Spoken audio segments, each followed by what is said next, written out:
TNT.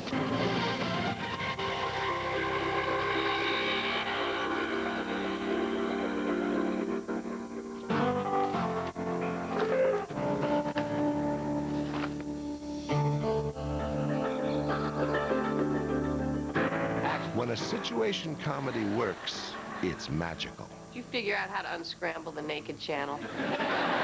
Oh, did you? The timing is sharp, the lines are hilarious, and the half hour passes in a flash.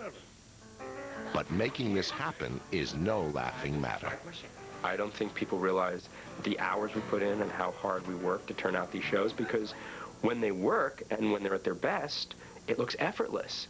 It looks like people have walked into their living room and are just saying very clever things, and it seems breezy and simple. Hey there, crayon apple. Yet before a show can find its place with the viewers or in the ratings, it goes through a long and complicated process. I could do it in my sleep. Creating a show is complicated because you really have no idea what people want to see. You can only write what you know. I can't even give my husband his morning coffee. This TV show, it's actually based on Ray's actual family, physically.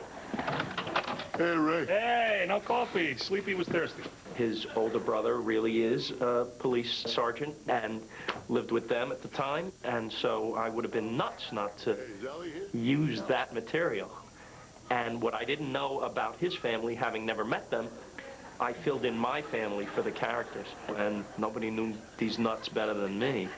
What are you smiling at? Once an idea is selected by a network, and anywhere from 1 to 29 episodes are ordered, the focus shifts to casting the show's characters. I think it's really hard to create a successful show because so many things can go wrong.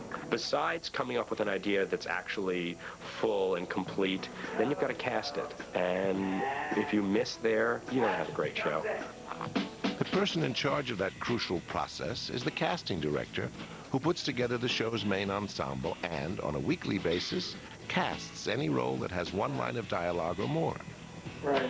I think the secret to good casting is having a really good eye for talent and being able to distill who an actor and actress is down to their essence of who they are. These are the actors that are sort of right for the part. And so I'm looking for someone that can capture the comedy in the role without going way over the top. During the 20 to 40 casting sessions Hirschfeld and his company conduct each month, hundreds of actors and actresses vie for only a handful of available sitcom roles. Secret to performing well in a casting session is staying focused on yourself and on the work at hand, and not keeping in mind how many people are up for this role and what it could do for your career and how important it is. Nice to meet you. You have a picture of me? Yeah. Here, have a seat. Sure. If I think about how hard I'm being scrutinized, I couldn't walk in the door. What's wrong? Gee, well, I don't know, Derek. Where do I begin? I don't know, Derek. Where do I begin? You lost my fish. Yeah, I don't know, Derek. Where do I begin? How about if I start with the fish? But let's go ahead and start with the fish, okay? They're fish. They live in a tank. You know, I'm a very sensitive guy, and I definitely feel for these actors. Don't touch the fish. They come in and they just put themselves out there. Thank you very much. But at the same time, realistically, I know that only one actor can, you know, be the actor in that role, and that's the way the business is.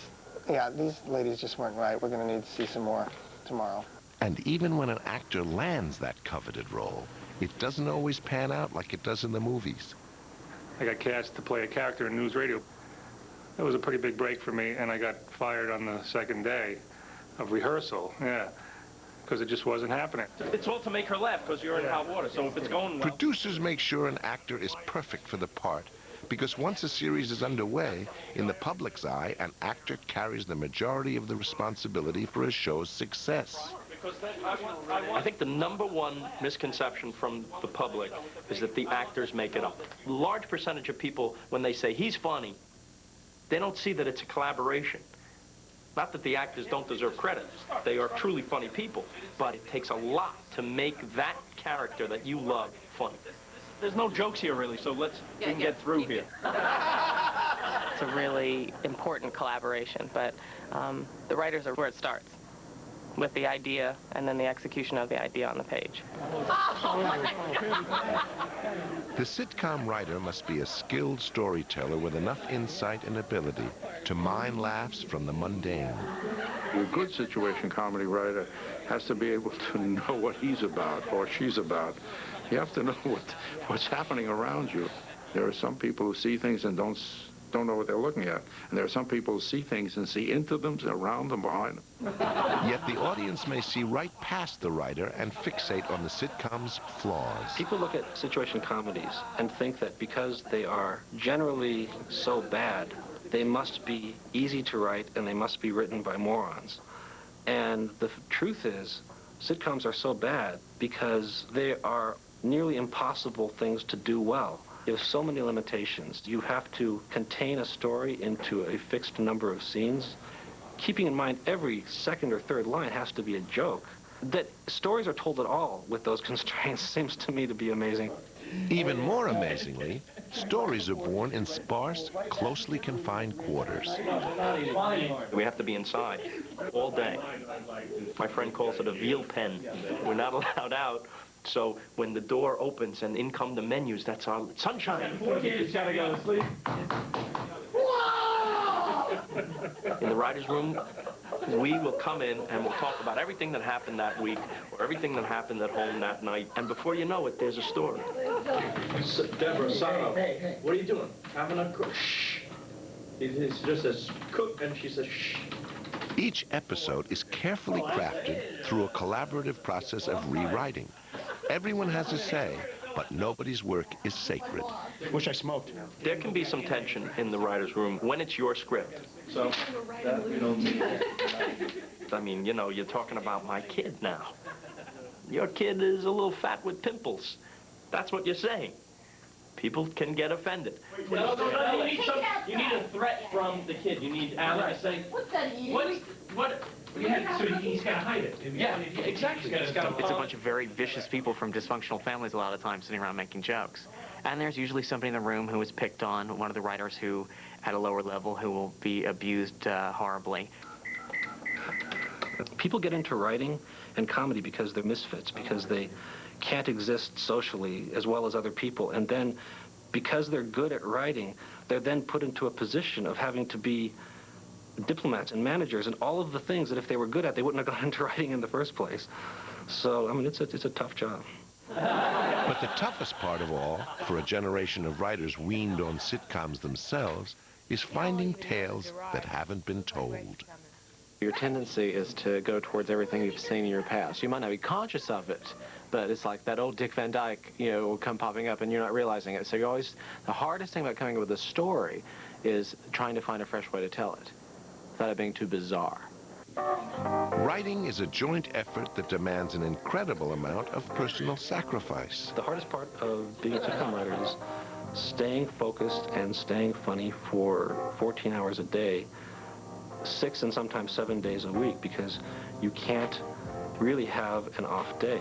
Who's going to do the work? If you don't be funny at 2 o'clock in the morning, then you don't have a script the next day, which is essential. So you just find it in yourself to come up with a joke, even though you're tired. I've gotten basically coal miner's benefits, you know, when it's come to being with the family. It's never an excuse. Nobody cares if your children are sick, if they have to be driven to school. No one really is interested in that as long as you come and do your job. Though their hours are brutal, sitcom writers generally have a 3-month hiatus or break in between seasons. Writers are also extremely well paid. The average salary for a second-year writer is close to $4,000 a week. You have to live the process enough that that can sustain you. It's not all I want to do with my life, and when you're in it, it is all you do with your life. But I don't know what I would do if I weren't able to do it at all. Sadly, writers don't always script their own exits. My youngest. It's a little like pro sports. It seems like you have a certain lifespan as a writer, and new hot people and new younger writers are being really pushed by agents, especially. And then it's like all of a sudden, well, you've been around for a long time, but you're not hot anymore. In the world of sitcoms, the turnover is high. A writer may work for over a dozen shows in the average 20-year career. Being a sitcom writer is a very unstable job. A woman said to me, "This is the life of a sitcom writer. I hate this job, I hate this job, I hate this job. I've got to get another job. I hope I get another job." You start over and over and over, but on the other hand, you could move right to the top. If you have a great idea and you pitch it and the network wants to make it, you could be running your own show the next year. The goal starting out is to get on a show that stays on the air and becomes a hit, because you're associated with the hit. You get a good track record and you can sign a big development deal somewhere.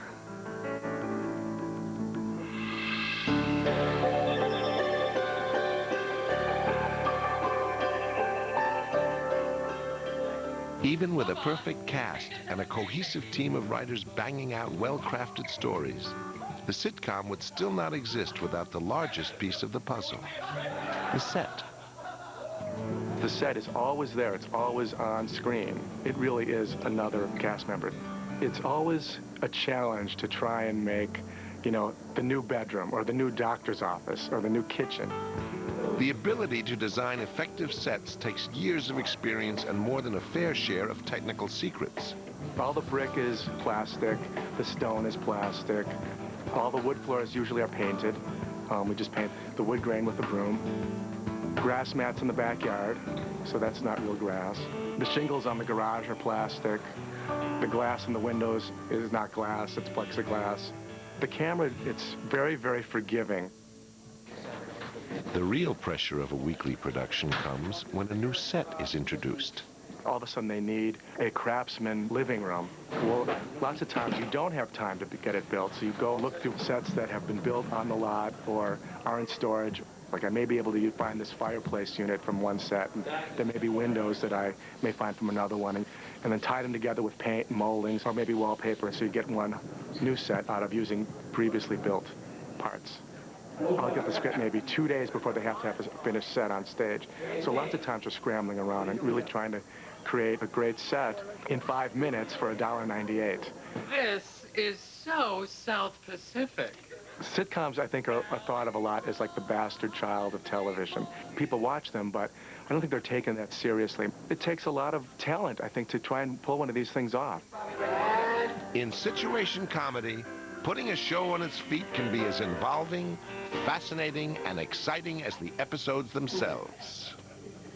Next, the stresses of showtime and the sitcom family tree. I am an athlete. I don't know what makes me play harder. They say it's science. I call it heart. Hear the footsteps. Feel the hit. Unleash your champion when TLC presents a heart-pounding television event. October 3rd and 4th on TLC. Good night, Fiona. Nice work today. Justin, I need these finished by tomorrow. I have one more thing. There's Pick it up by 6 a.m. 6. What is the power of a book? It is the power to change. Open a new kind of book. Warriors committed to victory. That lets you learn more than ever before. The power of ebooks. Feel my stomach power! Power of Net Library. Sorry. Unbound books, boundless possibilities. The drawing rooms of London had not prepared us for this new world. We were overcome by the very fruits and birds and trees. Introducing British Classics. The air was thick with perfume. A marriage of Victorian elegance and Caribbean soul. The seduction was complete. It changed us forever. British Classics from Ethan Allen, where everyone's at home. There's a sale on now. I perform exploratory surgery. When there's been a car accident, every second counts. Clear!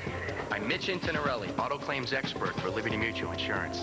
Our claims process begins before the accident at our collision training school. It teaches our experts to diagnose what's wrong, to help get you back on the road fast. Clamp.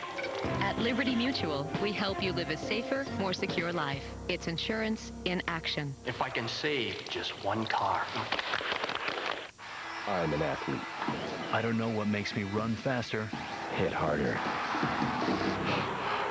They watch tapes, review my technique. They say it's science. I call it something else. Heart. TLC puts you in the bodies of the world's greatest athletes, so you can feel the sweet spot, hear the footsteps, unleash your champion in a heart-pounding television event. The amazing science of sports. October 3rd and 4th on TLC. Stop flats now! Betty has a flat tire but forgot her phone.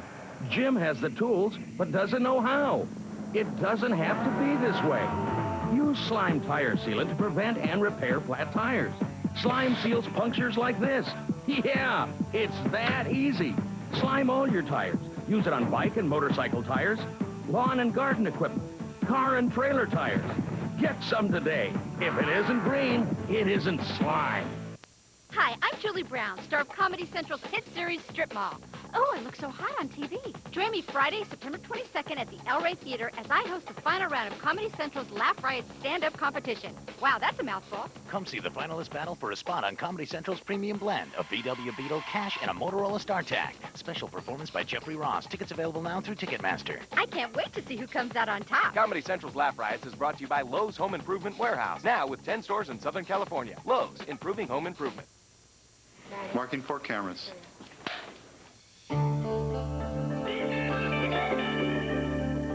Suffer might have been the wrong word. Look, on a typical sitcom production, a script is shot before a live audience exactly 5 working days after a first draft is finished. It is a week filled with equal parts effort and anxiety.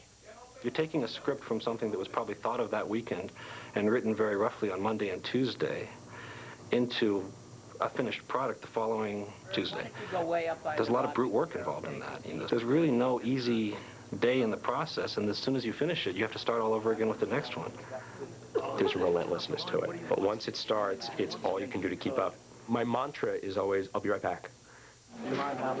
Once a writer has hammered out the first draft of a story and it has been tweaked by the staff, the script is discussed in a production meeting, then taken to a table reading. The cast comes in and the writers and executives from the studio and the network to listen to the script. That's Bobby's date, Mr. Cheskachu. She thought I didn't like her before. I hate her now. Not only are we looking for what works and what doesn't work, we're looking for a timing, because if we're too long, we have to cut. And the writers are looking for jokes and story structure, and the executives are looking for, is this the story you pitched to them? The actors just want to see, basically, if they have some good stuff to do. What do you want to see first, the mango juggling or the virgin fire There's always this one guy who will show up and issue this memo which says what you can and can't say in that week's script. What I always find amazing is there are words that you can say depending upon how many times you say it. For instance, you can have something like ass. We'll get a note saying you have 5 references of the word ass. Reduce that to 2. And suddenly that's okay. Once all the notes are received, the writers go back to their room to hash out the rewrites. The writer's room can be a place where everyone is just laughing like you've never laughed before, or it's a place where everyone is in dead silence for way too long trying to figure out how the hell we're going to solve this problem. Even though script changes are still being made, rehearsals must begin.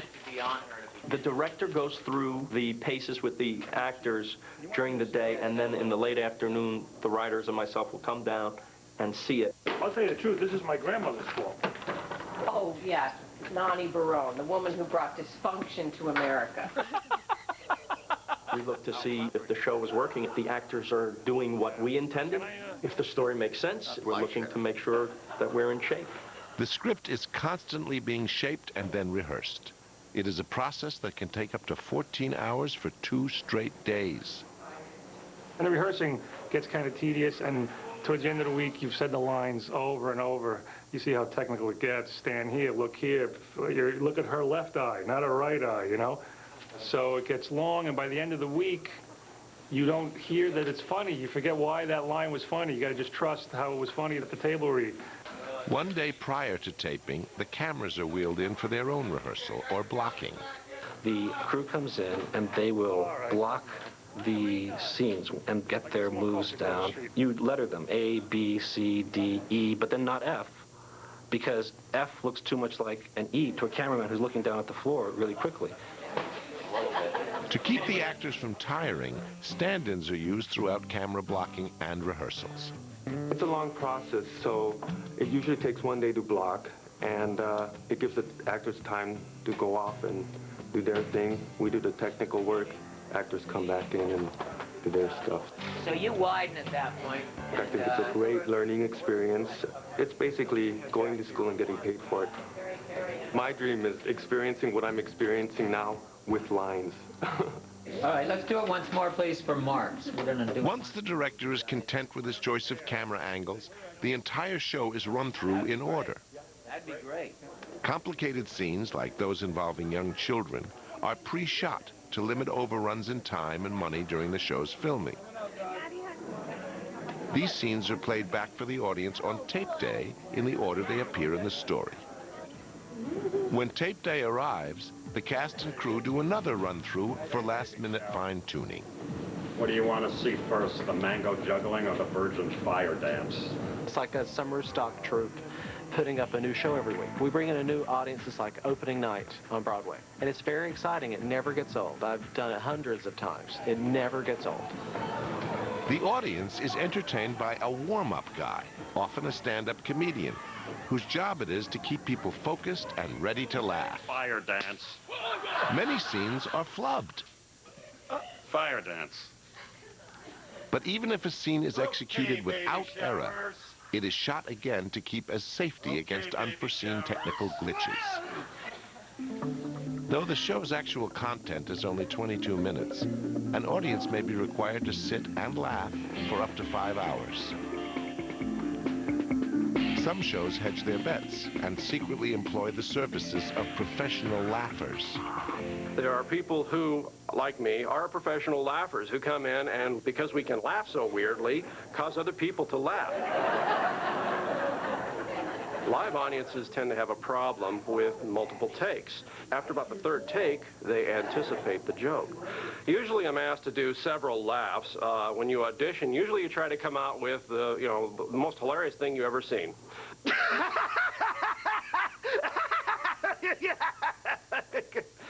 And then they tell you to tone it down to a polite laugh. Then there's the chuckle, which goes through the nose. And then, of course, the hiss, which can also be used with the nose, back and forth.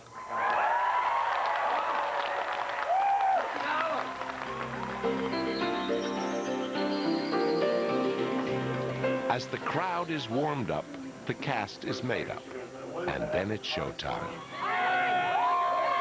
You know, we say a little prayer right before, and we soup each other up, much like a football team would do. The best part about it is that we do have that family feeling, so when we get out there, it really shows. I really think the chemistry of the cast really comes through. Everybody's cool, and we all get along. Patty's got 4 kids, I got 4 kids. You know, we have a lot in common there. She's just like my wife. I don't sleep with either of them, and they both hate me, kind of, when I'm stupid. So in that way, I feel right at home on the set. Why, ma'am? Feeling comfortable is key, because acting on a sitcom is more than just setups and punchlines. I think I've gotten used to being pulled from left to right over the years. You just have to stand real still and just sort of listen and then take what you like and leave the rest and just do what you can do. The biggest misconception about sitcoms and sitcom acting is that it's easy.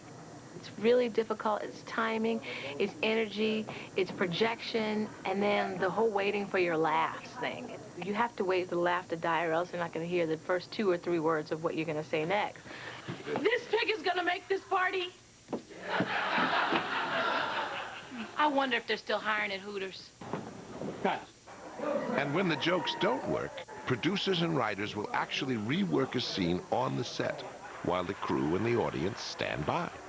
A lot of jokes that worked during the week with the audience of the writers and the crew suddenly just don't get a laugh. And then you rush to the stage, all the writers in a cluster, and pitch on that joke. until, you know, we come up with one everyone likes, and you try that, and if that doesn't work, you try another.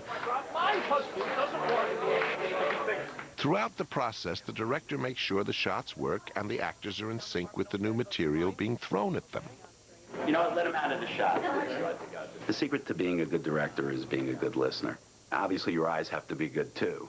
But I think you have to hear what is coming out of the actors and hear whether the performance is telling the story, and listen to your writers when they tell you what they're going for in that moment so that you can translate that into pictures, into a performance. With each scene properly tweaked and every angle sufficiently covered, the taping rolls on to its conclusion. The final choices in terms of what you see on television are usually made in the editing room, made by the director and the executive producers. And so there's no master cut of the thing that we leave the studio with. So once it reaches the editing room, it's starting all over again. I'm just talking here. He's the one doing your sister. Then, 2 days later, the whole grueling process starts anew. And before a live audience, each and every subsequent week, all the hard work will again pay off. You don't get that anywhere else. You know, you don't get that instant gratification doing anything else. And here you do. If I wasn't acting, I think I'd be dead. I don't think that I was put on this earth to do anything but this. Getting that fresh laugh from it. These chips can cause intestinal cramping and anal leakage. It gives me a little rush there, you know? How good are these chips? My theory is we were, like, deprived of some kind of attention. This replaces it. Thank God for undemonstrative parents, because otherwise there'd be no entertainers at all. And our evenings would be filled with a lot less laughter. Next, what it takes to raise a sitcom and letting your ink do the talking. The new gas and electric Toyota Prius runs 90% cleaner than most other vehicles.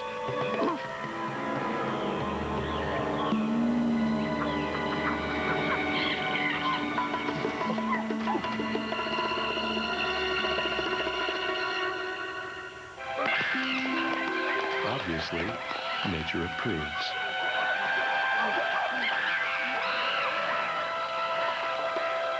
Okay, sweetie, on your toes. Swing through the ball, through it. Eye on the ball, hon. We're working on the forehand. Okay, let's try backhand. We'll work backhand. Okay, you just need to connect with the ball. Let's stay in the game, sweetheart.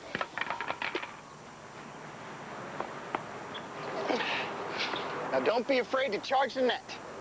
How do you plan on financing your retirement? Conseco's annuities have tax advantages that can help. Conseco, step up. You meeting someone? You? Can I see you smile? Why? The guy I'm meeting wears braces. Oh, yeah, that's me. I expected a whole mouthful of metal. These are great. They're clear. Matt didn't tell me how cute you were. Well, who's Matt? The guy who set us up. Are you Amy? Matt's friend? Matt? Matt who? Introducing Invisalign, the invisible way to straighten your teeth without braces. Call 1-800-INVISIBLE for an orthodontist near you. They know everything about seasonal allergies, every symptom and every side effect. From every over-the-counter remedy they've ever tried. They know everything except this. There's a pill that could make a difference. Pick a doctor, pick a day, and ask about non-drowsy Claritin, the once-daily pill for seasonal allergy relief, and discover what millions of allergy sufferers already know. Occurrence of side effects like headache, drowsiness, fatigue, and dry mouth is as low as with a sugar pill. Claritin. Know the difference. Picture this, a life without worry, where problems are quickly solved. Picture a future that's financially secure for you and the ones you love. Picture Nationwide, with auto, home, and life insurance products to protect what you hold dear, and retirement planning to help you prepare for your future. If you can picture it, Nationwide can too. Nationwide, insurance, financial services on your side. An equal housing opportunity insurer.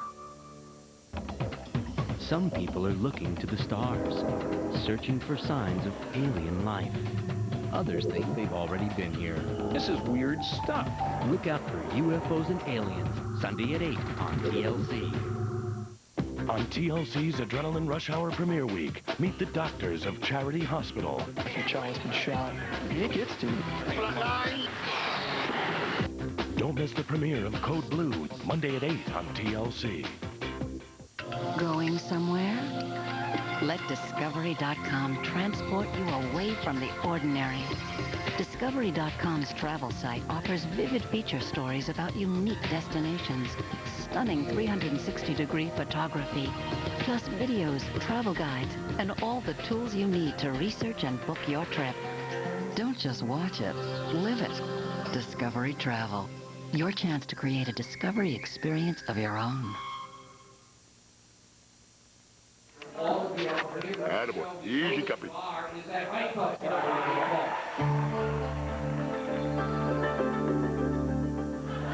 wasn't a lie. Oh, Robert told me. Okay, it was a lie. Why did you lie to me? Over 50 million people tune into situation comedies every night. Jelly donut? We invite these shows into our homes and allow their crazy characters to become part of our lives. I took the wrong bag. It's their hamster.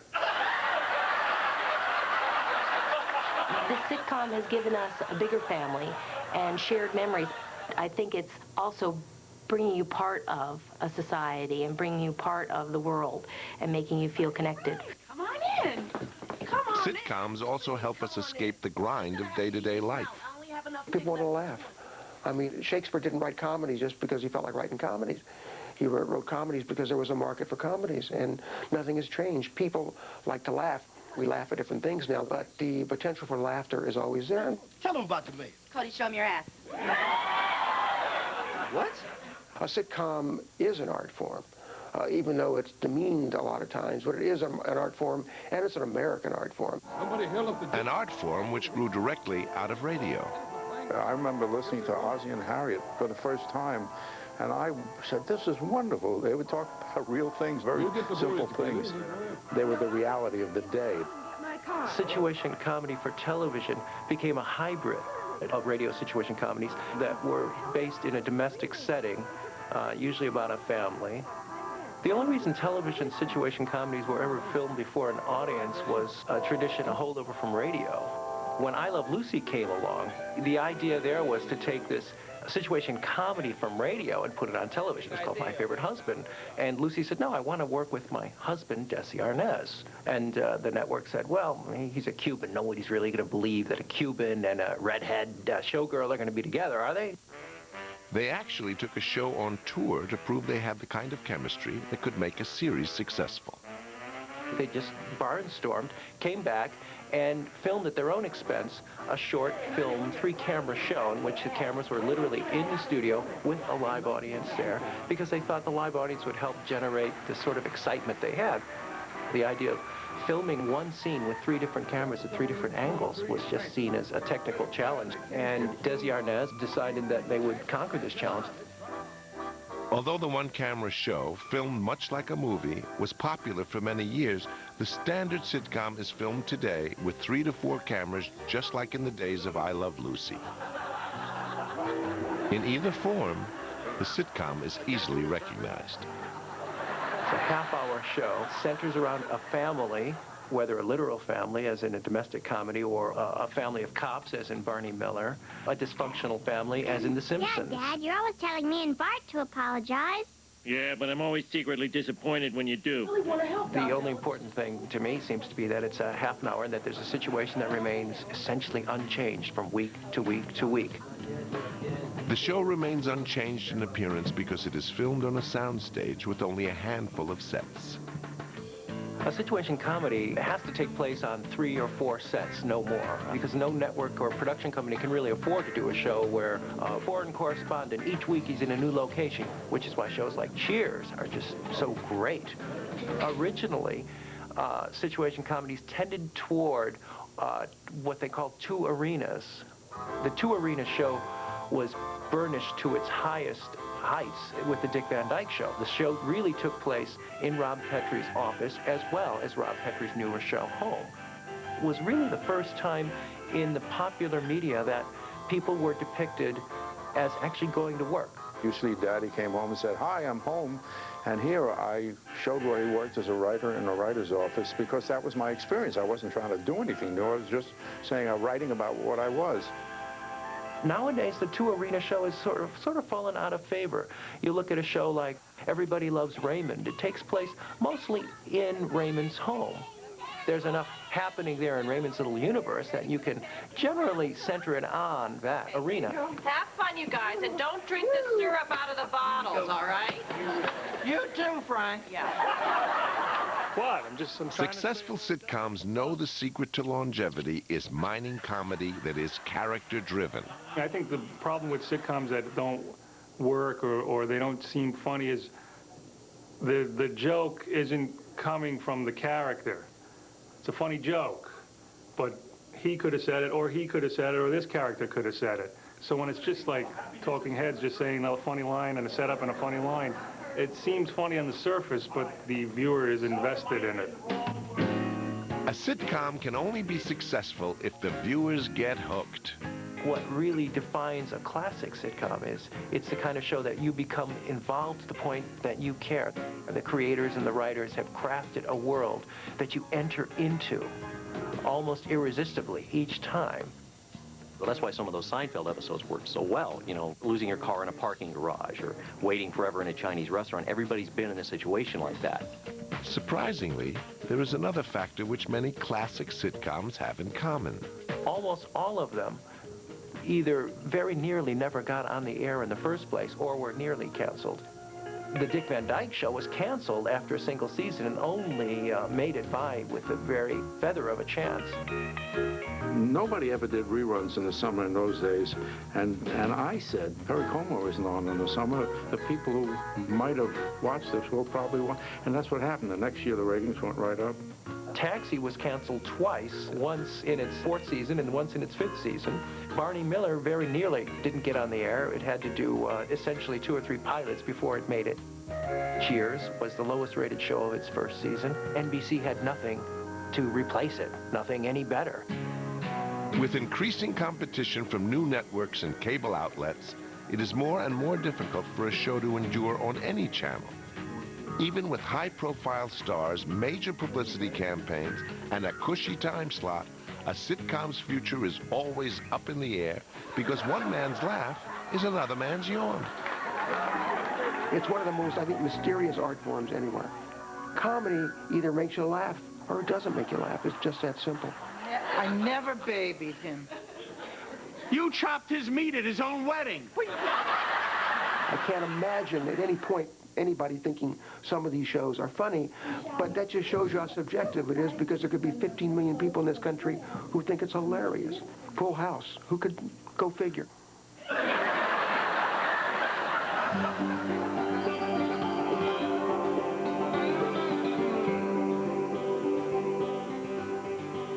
You know, people always talk about television as the great escapist medium.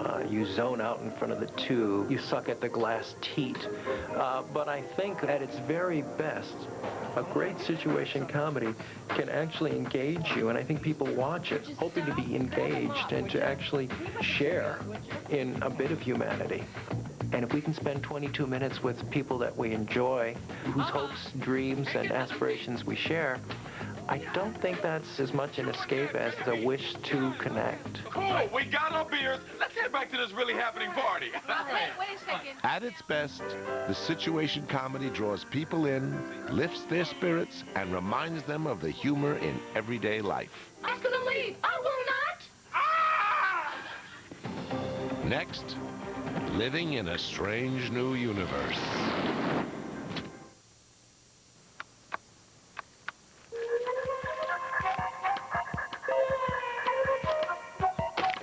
Car insurance bills getting too hot to handle? Geico. A 15-minute call could save you 15% or more on car insurance.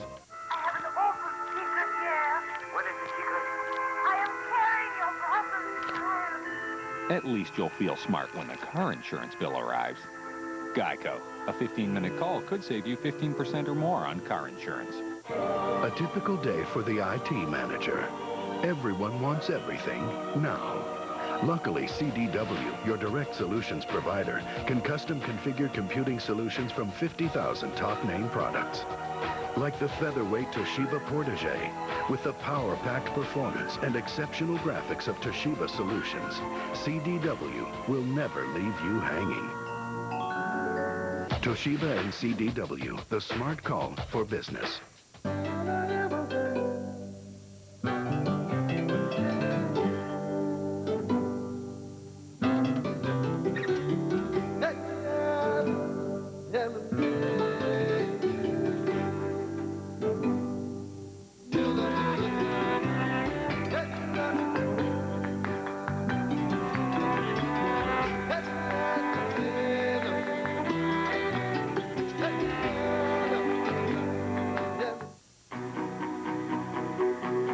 Introducing the Wind Tunnel Bagless by Hoover. It picks up more dirt than any other upright. Wind tunnel technology for clean, bagless for convenience. And with the powered hand tool, it's more than just easy. It's also quite powerful. Perhaps the world's best vacuum. Adrenaline Rush Premiere Week on TLC. Paramedics is moving to a new night. Thursdays at 8. Don't miss the rush. New episodes on a new night starting next Thursday at 8 here on TLC. I am an athlete. I don't know what makes me play harder. They say it's science. I call it heart. Hear the footsteps. Feel the hit. Unleash your champion when TLC presents a heart-pounding television event. October 3rd and 4th on TLC. The path. I remember it like it was yesterday. I was hosting my first big business dinner, and I paid with my Visa card. Turns out I was over my limit. I was so embarrassed, I didn't know what to do. So I got the American Express card, and it never happened again. Call 1-800-THE-CARD. We can take your application right over the phone. Applying for the card was one of the easiest things I've ever done, and smartest. And anyone who's ever gone anywhere knows it. I have a place to cash checks, get my mail, and get help when I need it. My dad said the minute you get a job, get an American Express card. He said, trust me on this one. I've gone everywhere with it. And here's a tip. Sign up for membership rewards, and everything you charge on the card will earn you program points, so you can keep on traveling. So call now for the American Express card. You can apply right over the phone. It helped not having a preset limit. It's great getting points every time you use the card. I can call 24 hours a day. That helps. No matter what you do or where you go, the American Express card can help you do more.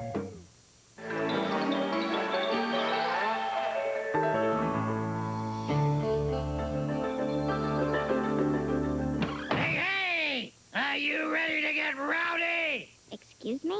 Somebody hired me for an emergency bachelor party. The sitcom landscape is becoming more and more populated by the animated series. Now go to bed! I think The Simpsons really broke new ground, but before that there was, of course, the Flintstones and the Jetsons back in the 1960s. But it still had the stigma of being kiddie fare. Today's animation creators view their series as more than silly cartoons for kids. Animation can be applied to really adult stories, and by that I mean mature stories, not taking your clothes off stories. Animation is just an art form similar to photography or, anything else, and it can be used for taking wallet photos of your kids at Sears, or it can be used for taking news photos of people getting shot, and, there's a whole different spectrum of things you can apply an art form to. The art of animation allows the stories and characters to break free from the usual sitcom constraints. We can go around the world for a 5-second joke and then come right back, as opposed to the most live-action sitcoms, which are trapped in someone's living room for half an hour. Oh! This is because I kicked you, isn't it? The animation can also serve as a cover for comedy that may be a bit too outrageous. We had a show where Bobby was smoking cigarettes because his dad was trying to teach him not to and got him hooked inadvertently. There's something creepy about watching a 10-year-old actor do that, because you know that physically he's actually smoking. And this way you don't have to worry about that. Yes, I'd like to host an AA meeting. Tonight, if possible. Yet with the imagination as the only limit, there is always temptation to go too far. Sunrise, sunset. I think the secret is to write it as if it's not animated, to create characters that are not cartoons, but are characters as if they were on a live-action show.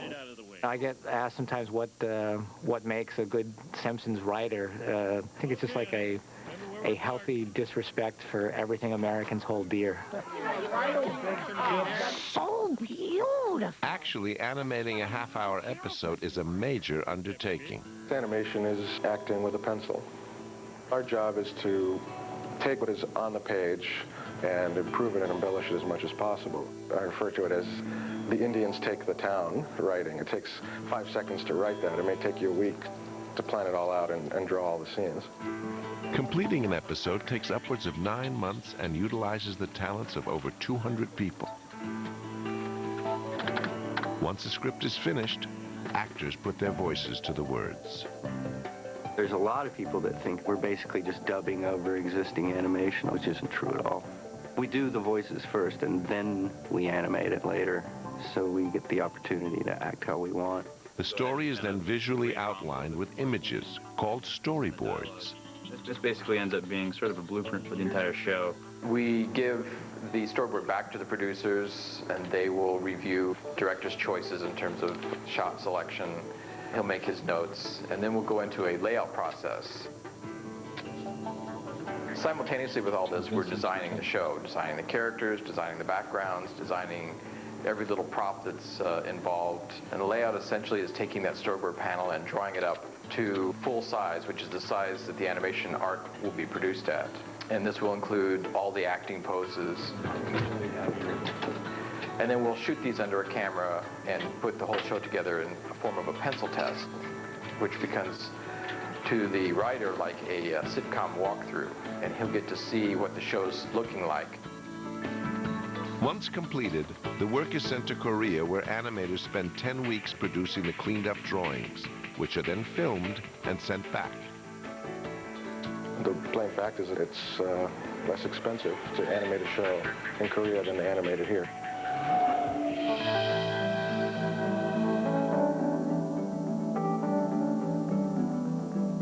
When an episode is visually complete, the last few ingredients are added.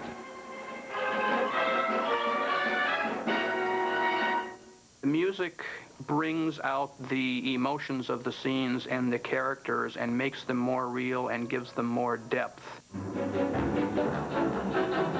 There was a saying that music begins where the words leave off. We joke in the studio on this particular series that I can make you feel 5 ways in 13 seconds. Alf Clausen is responsible for placing from 20 to 50 different pieces of music, called cues, into each episode. I work a fairly long schedule, 4 or 5 days of 12 to 16-hour days composing the cues. We have a 35-piece orchestra on this series, and so the cues sometimes can get very complex with a lot of instrumental parts involved. Once the cues are composed, we all get together on a Friday afternoon or a Friday evening to record each one of the music cues with the 35-piece orchestra. All right, let us do 3M11. And the recording session takes approximately 3 to 4 hours. The musicians have never seen the music before. They sight read all of these cues. We rehearse them a few times, record each one of them, and they play them like they've been recording them and playing them for months and months. It's a spectacular process. Oh! The dinner piece open! Less than a week later, the show is sent to another studio for sound effects. We screen a show and look at the individual effects used in the show, whether it be cars or small things like hand props, doors, you name it. Whatever makes a sound in the show, we have to go get. And then it's put into a computer. I use a synclavier, and it's a digital editing machine. We'll take all the sounds and synchronize them with the picture. Oh, like what? It's the substitution that's really the most interesting thing. I created one scene where Bart had his heart ripped out by his girlfriend. I took a watermelon and cut a fist-size hole in it and just rammed my fist in and pulled it out. You won't be needing this. There was probably 20 layers of sound that go to make up just one little scene. I usually get an episode 7 days before we mix it, and then it goes to air 2 days after that. Hey, lady! Hey, lady! What's going on? The pressures may be great, but when all the elements come together, the amazing final product makes it all worthwhile, especially for the audience. Help me, lady! I want to get out! Next, where sitcoms go when they've been good.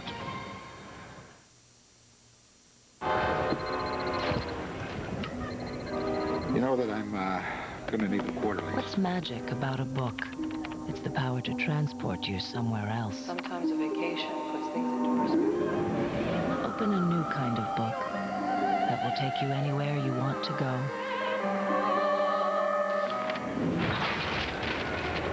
The magic of ebooks, the magic of Net Library. Unbound books, boundless possibilities. There comes a time in every man's life Welcome to the family, Jack. when he must choose between doing what he's told Don't rock the boat, Jack. and doing what is right. If we don't get this company on the net, we're dead. You're a loose cannon, Jack. You have no idea what you're up against. In a world where you're only as good as your technology, We're going with Sun. They're watching you, Jack. Loose cannon is my middle name. Critical Decision, a .com production. Whoa, cool. Cool site? Cool site? What's this cool? What's this cool? Cool what? What's it cool? Quotesmith.com. Quotesmith.com? Quotesmith.com. It's insurance. Cool insurance? Over 300 companies. I'm hot for this. Instant is good. And the best quote is... Graphics are totally lame. Yeah, but the quotes will blow you away. Quotesmith.com. Have you ever said Cool. to insurance? I have the goosebumps.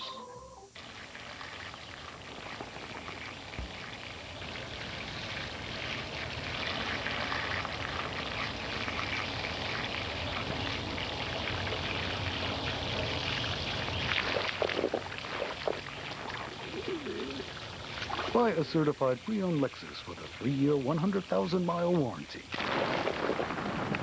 You won't believe you actually own one. Surprisingly affordable, only at your Lexus dealer. Are you human? Some people are looking to the stars, searching for signs of alien life. Others think they've already been here. This is weird stuff. Look out for UFOs and aliens, Sunday at 8 on TLC. On TLC's Adrenaline Rush Hour Premiere Week, meet the doctors of Charity Hospital. If your child's been shot, it gets to you. Don't miss the premiere of Code Blue, Monday at 8 on TLC. Adrenaline Rush Premiere Week on TLC. Paramedics is moving to a new night. Thursdays at 8. Don't miss the rush. New episodes on a new night starting next Thursday at 8 here on TLC. I am an athlete. I don't know what makes me play harder. They say it's science. I call it heart. Hear the footsteps. Feel the hit. Unleash your champion when TLC presents a heart-pounding television event. October 3rd and 4th on TLC. What we know is so much smaller.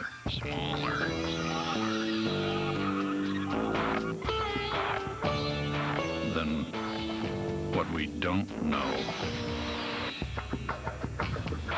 The most interesting channels on television have come together to create the ultimate body of knowledge, from exotic facts to information you can use every day. Discovery.com.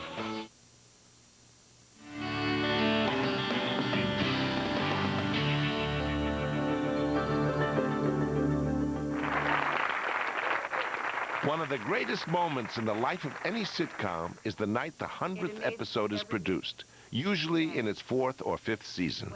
You need to do 100 episodes to be syndicated. The network benefits from it being on the network. And then the studio benefits enormously from syndication. And then our company. Syndication means a show's entire library of episodes is purchased, generally for multi-millions, for the right to air the series in reruns. In order to even make a run at the requisite 100 episodes, a sitcom needs the backing of the network and studio publicity machines. The publicist's job on a sitcom is to make the public aware of the show and its actors. It's extremely competitive now, so the quicker you get out there, the better. You have to find that unique angle and exploit it, get the word out on it, and convince the media that this is something worthy of reporting. I think sometimes people think being a publicist is free dinners, free lunches, lots of parties, glamour, hanging out with actors. There's some of that, but most of it is long hours, asking and begging people to do a lot of stuff they don't want to do. And it never hurts to have favorable reviews from a television critic or two. They can help drive a publicity campaign. You get the critics on your side, suddenly other people are paying attention. There's no way, for example, I or any other television critic has the kind of cosmic influence that will take a show off the air or put a show on the air. You can call attention to something. You can mobilize public opinion in a certain direction. I like to think of my job as being somebody who just gets people to think about television. Whether a reader agrees with me or disagrees with me is not important. Like everybody else, I love to have people agree with me and worship me and tell me how wonderful I am, but that's really not the purpose. The incredible fear among people who make decisions in the television industry is that someone will get bored after 20 seconds and switch channels. So they must do something that they believe will capture you, and they try to do something that captured you 10 years ago, thinking that it'll work again, and that's a problem. One of the issues with the sitcom medium is that it's a very staid, very phony, in a sense, situation. And the more real that the sitcom producer and director can make it, I think the more it can get over some of those hurdles. One way to make it seem more real is through product placement, where a company is paid to place actual everyday products into a show. What brand integration does is it basically enables the audience to empathize more with the characters. It makes the situation much more real. By using the baggage that the brand is about, you can learn something more about a character.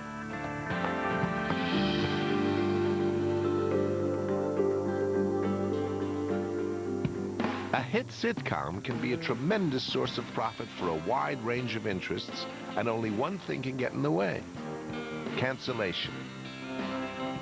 More devastating, however, is working on a show that never makes it to hit status in the first place. I've experienced every single twist of a television success that there is. The most painful thing in the world is watching something that should have been a success die. I miscalculated on the butane. If For Your Love doesn't come back, I'll be devastated. I'll be totally crushed. I probably won't go quietly. If it doesn't come back, you'll hear from me again. You'll hear from me again. There is little reason to believe that the situation comedy will disappear anytime soon or look any different. For the sitcom as it exists now is not a whole lot different than it was back in 1950. A half hour of familiar faces, funny moments, Ma'am. and a touch of truth. Mom, I need to talk to you. People come home and they turn the TV, and if you can take them away from their problems for 30 minutes, isn't that great? Sunrise. It's great. Sunrise, sunset, sunrise, sunset, sunrise, sunset.